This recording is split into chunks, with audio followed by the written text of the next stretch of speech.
Llevamos la ciencia hasta tu hogar. Hablamos con científicos y científicas dedicados a la investigación para conocer los aportes que hacen a la sociedad y al mundo.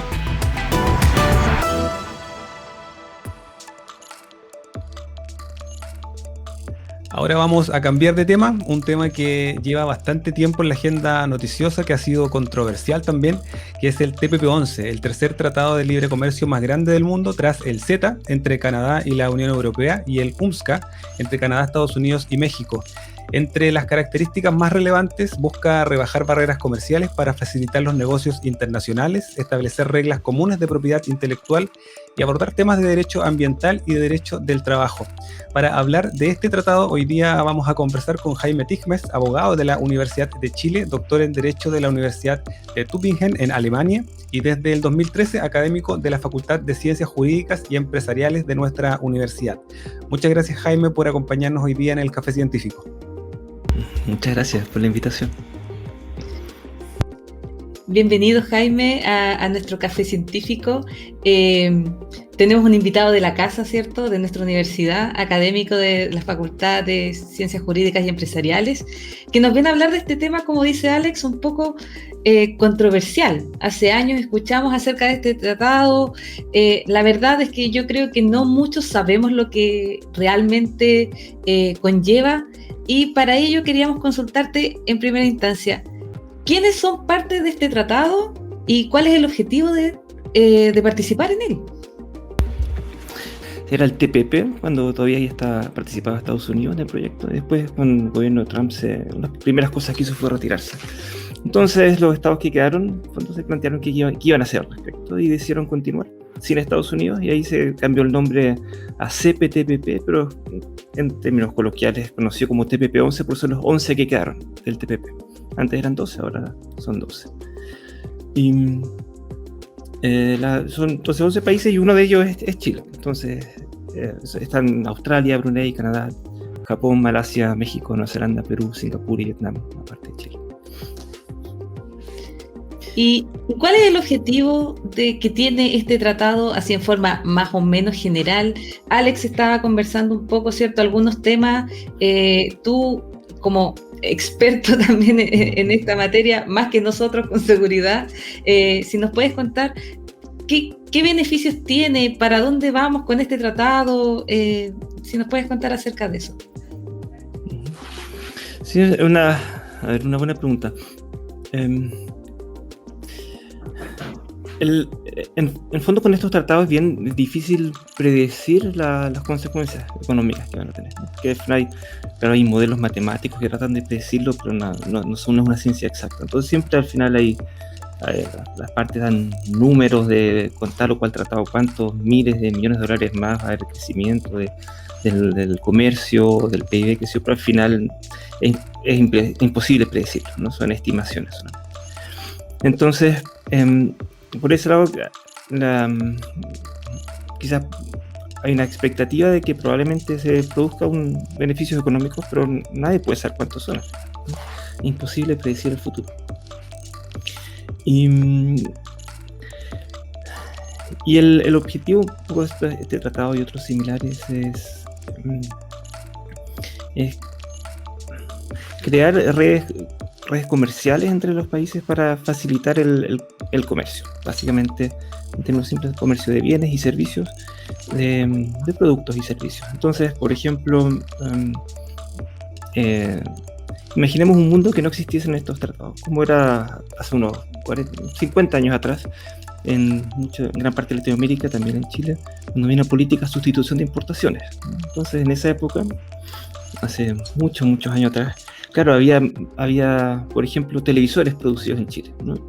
Pero por lo que me contaban de esa época, la gente se quejaba porque eran caros y no eran buenos, qué sé yo. Entonces, al final se trata de eso, la pregunta es si es que uno quiere, en el fondo, tratar de producir todo lo que necesita en su país o si quiere intercambiar con otros países. Entonces, cada uno tiene ventajas en ciertos productos y los negocia, los intercambia con otros países. Por ejemplo, caso más claro, en Chile hay cobre, ¿no? Entonces no todos los países tienen cobre, entonces, bueno, Chile puso el cobre y les vende el cobre. Hay otros países que probablemente también tendrían cobre, pero quizás sea mucho más caro para ellos producirlo, entonces les conviene más comprar de Chile. De la misma manera nosotros probablemente también podríamos producir televisores o celulares en Chile, pero es probable que el precio fuese mucho más caro y la calidad no fuese especialmente buena. Entonces esa es un poco la lógica que hay detrás, la lógica clásica. Pero también naturalmente hay críticas a este modelo. Y eso, entonces quizás la pregunta interesante de este tratado es ¿por qué ha sido tan polémico? ¿No? Porque básicamente es probablemente la primera vez o unas primeras veces que un tratado de libre comercio es tan polémico, por lo menos en Chile, y algo similar, pues más o menos al mismo tiempo de Europa con el TTIP, que era un parecido. Entonces, esa quizás es la pregunta. ¿Qué es lo que pasa que ahora esto es tan polémico? ¿Por qué no antes? ¿Por qué ahora? Este tratado ha sido tan polémico, pero ¿qué diferencia tiene este tratado con otros tratados que tenemos? Tenemos tratados con Estados Unidos, tenemos tratados con China. ¿Qué diferencia tiene este tratado con esos otros que existen? Esa es la pregunta que, justamente, esa es la gran pregunta. ¿Cuál es la diferencia al final? No parece haber una gran diferencia, por lo menos de fondo, ¿no? Algo cambió, al parecer algo cambió en la percepción de estos tratados, ¿no? Porque al final, estos tratados son temas bien técnicos. Normalmente era como todo un mundo arcano de especialistas en estos temas, y ahora de repente está en la prensa, está en todos lados. Entonces, claro, yo fascinado, esos son los temas a los que me dedico y que le interese a más gente, por mí, yo estoy fascinado con eso. Pero sigue siendo sorprendente, ¿no? Que es como si de repente hubiese la prensa todo un debate sobre temas arcanos de física cuántica, ¿no? No ocurre, ¿no? Entonces, pero algo pasó aquí que es un tema muy específico de especialistas, es tema incluso hasta de marchas y manifestaciones y pancartas y todo eso, ¿no? Entonces ahí esa es la pregunta, ¿qué es distinto esta vez? Y parece que hay algo distinto en las percepciones de las personas. Quizás habría que preguntar, no bien hacer quizás encuestas, pero parece que hay algo con un cierto, no sé cómo decirlo, quizás un cierto malestar respecto de quizás no tanto del tratado mismo, sino que de lo que representa el tratado, ¿no? Quizás un malestar quizás puede ser con un sistema capitalista, quizás puede ser con un estilo de vida consumista, quizás puede ir algo por ahí, más que nada. Porque en sí la parte técnica del tratado, o sea, no es una gran novedad en ese sentido este tratado. O sea, es distinto a los anteriores, sí, tiene cosas especiales, pero no es un salto cuántico. Esto no es, sigue en la línea similar a los tratados anteriores, incluso más. También corrige varios aspectos que en general son percibidos por mucha gente como erróneos de los tratados anteriores. Entonces, en ese sentido, yo creo que, claro, sí, aquí hay varios factores que se mezclan. Probablemente la duda es qué es lo que tiene como dices tú, la gran pregunta, qué es lo que tiene este tratado que a lo mejor técnicamente no tenían los otros, y probablemente la respuesta no está por ahí. Pero sí, obviamente, las percepciones de la ciudadanía hoy día son distintas probablemente hace 10, 15 años. Las respuestas que se esperan justamente de estos tratados o de ver o de evaluar las consecuencias, a lo mejor más allá de lo que efectivamente puede traer como beneficio económico a partir de las transacciones internacionales que se puedan llevar a cabo. Pero ¿qué consecuencias puede traer eso con respecto, por ejemplo, a la explotación o al uso o abuso de recursos naturales, o a la parte de las políticas sociales de repente que tienen que estar dentro de los países? Yo creo que por ahí es donde ha generado más controversia probablemente no tener esa claridad. Probablemente no lo vamos a resolver ahora, pero por ahí veo, al menos yo, la lectura que hago con respecto a esto, que ha generado bastante controversia, que incluso algunos dicen que es un tratado, que es otra cosa en el fondo, disfrazado de un tratado de libre comercio. En este tratado, en los últimos quizás 20 o 30 años, estos tratados progresivamente se han ido abriendo cada vez más a incorporar estándares ambientales y laborales, por ejemplo. Entonces, esta es una crítica que pudiese haber sido incluso más acertada, incluso en la década de 1990 que ahora. Antes, ¿no? Claro.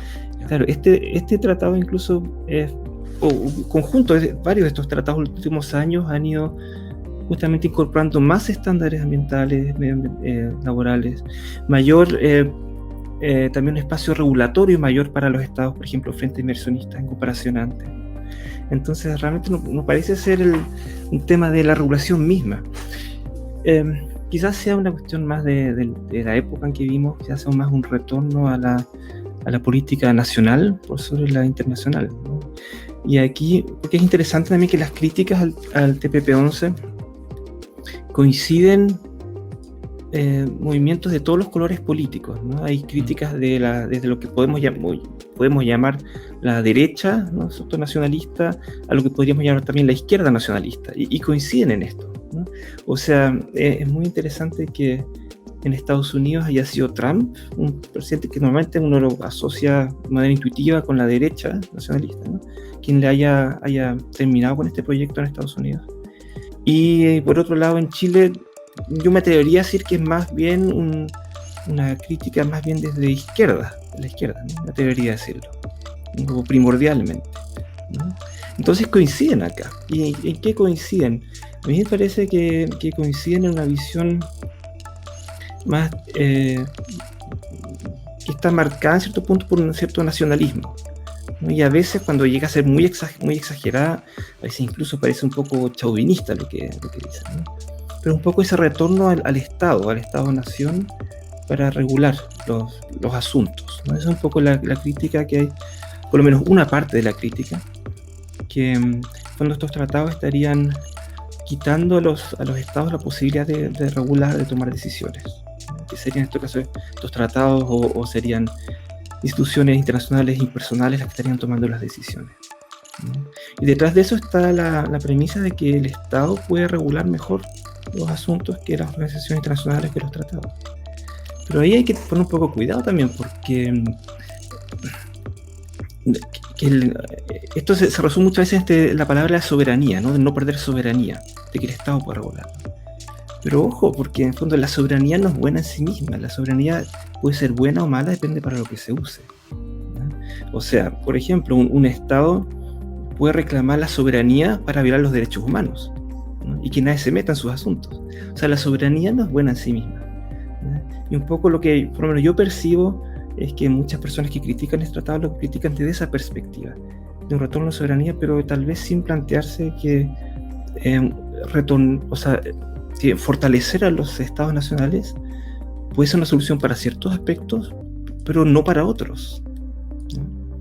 O sea, por algo tenemos, por ejemplo, un sistema internacional de protección de los derechos humanos, porque hemos visto en la historia del siglo XX y XXI cómo muchos estados han fracasado de manera estrepitosa en proteger y promover los derechos humanos, y por eso hemos creado un sistema internacional.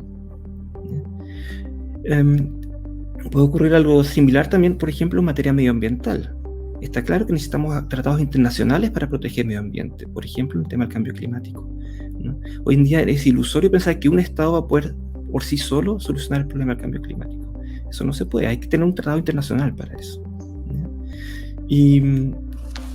O por ejemplo, un tema bien concreto, el tema del medio ambiente. Se está discutiendo estos mismos días en la Organización Mundial del Comercio, se está discutiendo el tema de los subsidios para la pesca, porque uno de los grandes problemas medioambientales es la sobreexplotación de los recursos pesqueros.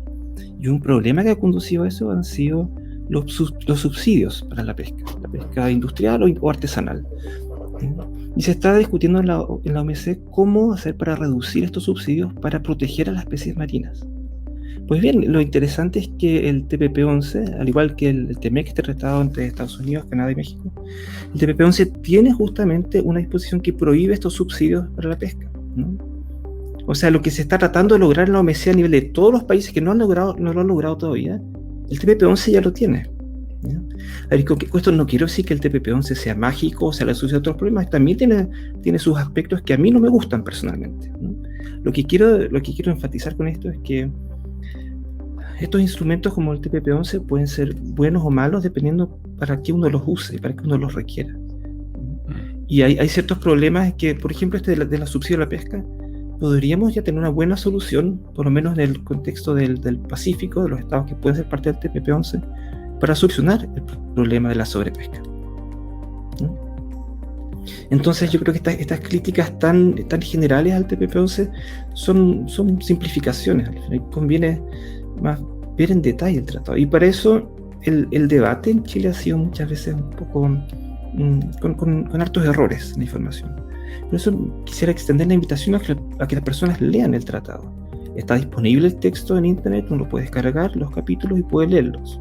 Hay algunos que son perfectamente comprensibles por cualquier persona, hay otros que son mucho más técnicos, incluso para mí son difíciles de entender, pero esos son ciertas partes, pero hay muchas partes que son un lenguaje bien directo y uno puede leerlo y entenderlo perfectamente. Entonces esa es la invitación que quiero extender, en vez de quedarnos en el debate de las pancartas, de que el TPP-11 nos quita la soberanía o no nos lo quita, ¿no? Revisar el texto. Quiero invitar a la gente a que descargue el texto y lo lea y vea qué dice. Y va a encontrar ahí cosas que le van a gustar y cosas que no le van a gustar. Por ejemplo, en materia de protección del medio ambiente, en realidad para hacer un tratado de libre comercio es bien bueno lo que está en el TPP-11.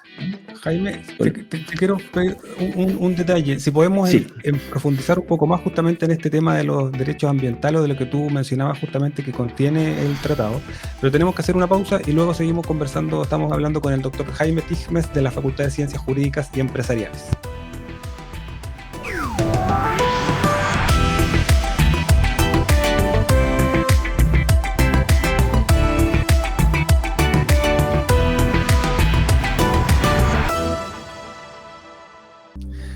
Estamos conversando con el doctor Jaime Tigmes de la Facultad de Ciencias Jurídicas y Empresariales sobre el tratado, el TPP-11, que ha generado bastante controversia desde que esto está justamente en la agenda nacional. Y estamos aclarando justamente varias dudas con respecto a lo técnico y a lo que ha generado este tratado, que en estricto rigor todavía no termina de firmarse. También lo vamos a estar aclarando enseguida con Jaime. Jaime mencionaba justamente uno de los dos grandes temas probablemente que ha generado más controversia, que tenga lo que tiene que ver con el resguardo de los recursos naturales y con la protección laboral. Si podemos centrarnos un poco en estos dos aspectos que, como decíamos anteriormente en el bloque anterior, pueden ser los dos grandes temas justamente por los cuales hoy día la ciudadanía se ha movilizado y hemos visto bastante movimiento con respecto al TPP-11, no solo de lo político, hay bastantes movimientos ciudadanos también. Sí, gracias. Bueno, quizás quería empezar aclarando que no es mi intención hacer una apología del TPP-11, así no me corresponde a mí defenderlo ni nada. O sea, también hay aspectos del TPP-11 que a mí no me gustan, no hay que decirlo, pero quizás lo que quiero insistir es que ojalá la gente lo lea y cada uno decida, en el fondo, a partir del texto mismo, no de lo que dicen las pancartas necesariamente, sino que leer el texto y ver, y uno saca su conclusión si hay más cosas que le gustan o más cosas que no le gustan, ¿no? Y ahí en el tema medioambiental, digo, el primer tratado que empezó con esto de incorporar estándares ambientales fue el NAFTA de 1994, ¿no? Que fue reemplazado por el TMEC. Y desde entonces había una progresión cada vez más fuerte, incorporando con más fuerza estos temas medioambientales. Y también los tribunales que se dedican a estos temas también lo han ido incorporando. Y entonces lo que hacen estos tratados actualmente, como el TPP-11, por ejemplo, es primero enfatizar que uno de los objetivos del tratado es la protección del medio ambiente, de manera de propender a la liberalización del comercio, pero siempre en concordancia con el medio ambiente, ¿sí? Y eso está, por ejemplo, en los mismos objetivos del tratado, ¿no? En el artículo 20.2, con los objetivos, ahí promueve eso, ¿no? De que el objetivo es promover políticas comerciales y ambientales que se apoyen mutuamente, ¿no? Ese es el objetivo que tiene. Entonces, no es... trata de combinar ambas metas, ¿no? Y lograr resultados que sean relativamente equilibrados en eso, ¿no? Ahora, claro, para algunas personas estos resultados probablemente van a ser insatisfactorios, van a quizás quedar decepcionadas, y para otras personas van a quedar satisfechas, ¿no? Pero va a depender de la perspectiva que tenga cada quien. Y aquí en estos temas laborales y medioambientales, un poco la preocupación o la lógica que está detrás de ellas es que los estados no desprotejan el medio ambiente, no vulneren los derechos laborales de los trabajadores, para así lograr ventajas para competir mejor con las industrias de otros estados, ¿ya? Eso es lo que se trata de evitar. Entonces estos tratados, como también el TPP-11, lo que hacen es primero tratan de garantizar ciertos pisos mínimos en materia ambiental o laboral. Por ejemplo, en materia laboral, es muy típico hacer referencia a las declaraciones de la OIT, de la Organización Internacional del Trabajo, ¿no? Y, por ejemplo, en el artículo 19.2 del TTP-11 dice que las partes afirman sus obligaciones como miembros de la OIT. Y, por ejemplo, en el artículo siguiente, el 19.3, dice que las partes tienen que adoptar y mantener sus leyes y regulaciones, etcétera, en materias laborales. Por ejemplo, los Estados miembros del TPP-11 tienen la obligación de garantizar la libertad de asociación, el reconocer de manera efectiva el derecho a la negociación colectiva de los trabajadores, eliminar el trabajo forzoso, obligatorio, abolir el trabajo infantil, etcétera, ¿no? Incluso eliminar las formas de discriminación en el empleo y la ocupación. O sea, la preocupación aquí es estas materias medioambientales y laborales están pensadas desde la perspectiva de los estados, vamos a llamar industrializados, ¿no? O sea, lo que en su momento Estados Unidos como miembro antiguo del TPP, ¿no? La idea entonces de esta perspectiva de Estados Unidos o Canadá, Australia, es que los países, entre comillas, que no son industrializados, no rebajen sus estándares ambientales y laborales para competir, ¿no?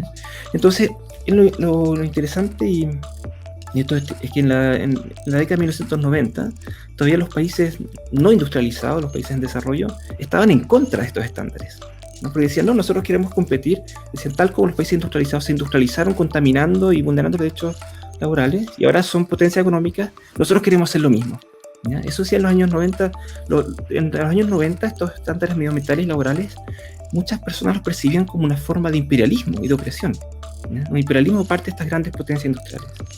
Y hoy en día, entonces, ha cambiado esa percepción, y hoy en día hay un consenso mucho más amplio, también en los países no industrializados, que es importante y necesario proteger el medio ambiente y los derechos laborales de los trabajadores. Pero la lógica es esa, una lógica que está destinada a proteger los mercados de las naciones industrializadas. Es decir, para evitar que los productos de los países, por así decirlo, no industrializados, no sean más baratos por una externalidad en temas de contaminación o laborales. Jaime, muy breve, ¿y hay una diferencia o una distinción también en las transnacionales y en lo del Estado, en lo local, que beneficien más a las corporaciones internacionales? Esa es una muy buena pregunta, también es un tema que ha estado muy, muy presente. Ahí hay una diferencia en el sentido de que hay capítulos sobre inversión extranjera, y estos son capítulos que han sido muy, muy debatidos. Empezaron como tratados bilaterales y en los últimos años, 20, 30 años, han sido incorporados los tratados de libre comercio, estos capítulos de inversión. Y consisten en lo siguiente, en que los inversionistas extranjeros tengan ciertas garantías de que su inversión no va a ser expropiada. Es un término muy simple, ¿eh? Ese es el objetivo primordial que está detrás de esto. Y ahí efectivamente hay un problema, y esos tratados bilaterales, esos capítulos han sido muy criticados y muy debatidos en los últimos 20, 30 años, en los últimos 20 sobre todo, y por un lado por eso, porque como tú mencionabas, esas son protecciones que se otorgan solamente a los inversionistas extranjeros, no a las empresas nacionales, ¿no? Por un lado, eso ha sido debatido, por otro también los estándares de protección han sido muy debatidos, y esto también, a ver, la lógica de estos mecanismos de protección de inversión extranjera están empezados desde un inicio, desde la perspectiva de las naciones industrializadas, ¿no? Por ejemplo, en los primeros tratados era entre Alemania y Pakistán, si no me equivoco, el año 60, por ahí, fin de los 60. La lógica era esa, ¿no? Era una desconfianza hacia Pakistán, en ese caso, de la punto de vista de los inversionistas alemanes. Entonces ellos querían más garantías de que no iban a ser expropiados. Y eso se empezó a expandir por todo el mundo, esa lógica. Y lo que ocurrió algo interesante con el NAFTA, justamente, es que ahí estaba pensado la misma perspectiva de que Estados Unidos, sobre todo, quería estas protecciones para sus inversionistas en México. Pero lo que no esperaban, y que también finalmente Estados Unidos fue demandado y Canadá también, no solo México.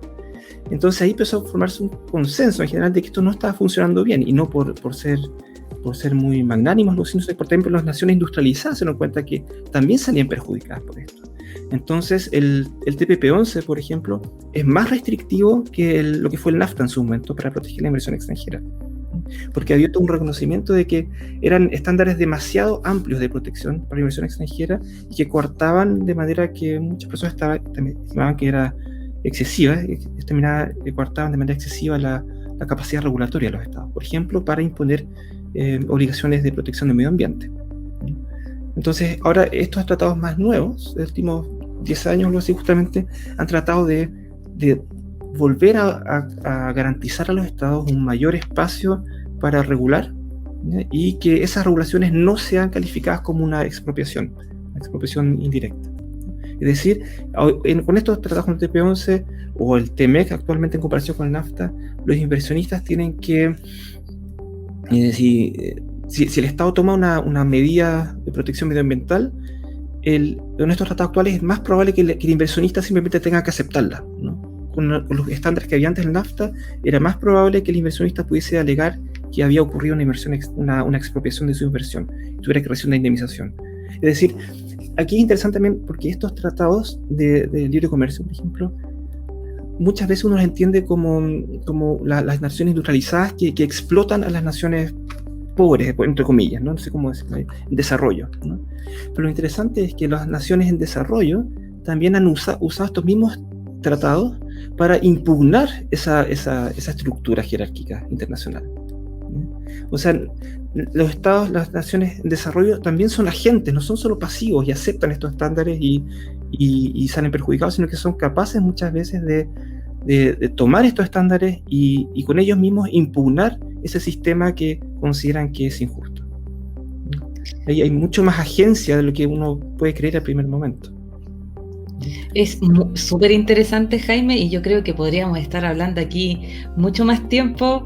Lamentablemente ya estamos llegando ahí al límite de nuestro tiempo para la entrevista, pero muy breve, y esta es una pregunta porque Alex la dejó delante. ¿El acuerdo ya se firmó? ¿Están revisando todavía para firmar? ¿Hay alguna fecha? Y ya con eso vamos a terminar esta conversación muy, muy interesante. Sí, gracias. No, hay algunos miembros de estados del TPP-11 que también ya entró en vigor respecto de ellos, pero no es el caso de Chile todavía. Entonces está todavía en trámites en el Congreso.